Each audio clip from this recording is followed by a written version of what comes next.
Amazon பிரைம்ல Tamil டப்பிங்ல அவைலபிளா இருக்கிற படம் தான் அஸ்ரேல். இந்த படம் எப்படி இருக்குன்னு பார்க்கலாம்.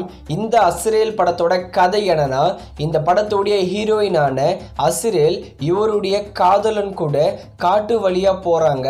அந்த காட்டுல கிராம மக்கள் ஃபுல்லாவே வாய் பேச முடியாம இருக்கிறாங்க.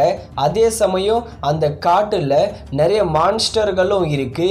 இந்த மான்ஸ்டர்களும் அந்த கிராம மக்களும் ஹீரோயினான அஸ்ரேலை கொலை செய்ய பார்க்குறாங்க. அந்த மக்கள் கிட்ட இருந்தோ அந்த மான்ஸ்டர்கள் கிட்ட இருந்தோ ஹீரோயினான அஸ்ரேல் எப்படி தப்பிக்கிறாங்கன்றது தான் இந்த அஸ்ரேல் படத்தோட மீதி கதையே. இந்த அஸ்ரேல் ரொம்பவே ஒரு ஆவரேஜான படமாக இருக்குது. இந்த படத்துடைய ரன் டைம் 1 hour 25 minutes தான். ஆனால் அதுக்குள்ளேயே இந்த படம் ரொம்பவே போர் அடிக்குது. ஸ்க்ரீன் பிளே ரொம்பவே மோசமாக பண்ணியிருக்காங்க. படத்தில் ஹீரோயின் ரொம்பவே சூப்பர் நடிச்சிருக்காங்க.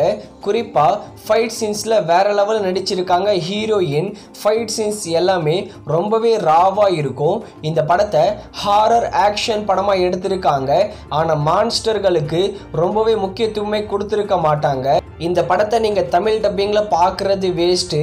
ஏன்னு சொல்ல வரேன்னா, இந்த படத்தில் ஃபர்ஸ்ட்லேருந்து லாஸ்ட் வரைக்கும் யாருமே பேச மாட்டாங்க. ஃபுல்லாகவே டைலாக்கே இருக்காது. இந்த படத்தில் ஏதோ ஒரு ஊம படத்தை பார்க்குற மாதிரி இருக்கும். இந்த படத்தை பார்க்கலாமா வேணாமான்னு கேட்டிங்கன்னா நிச்சயமாக அவாய்ட் பண்ணுறது நல்லதுன்னு நான் நினைக்கிறேன்.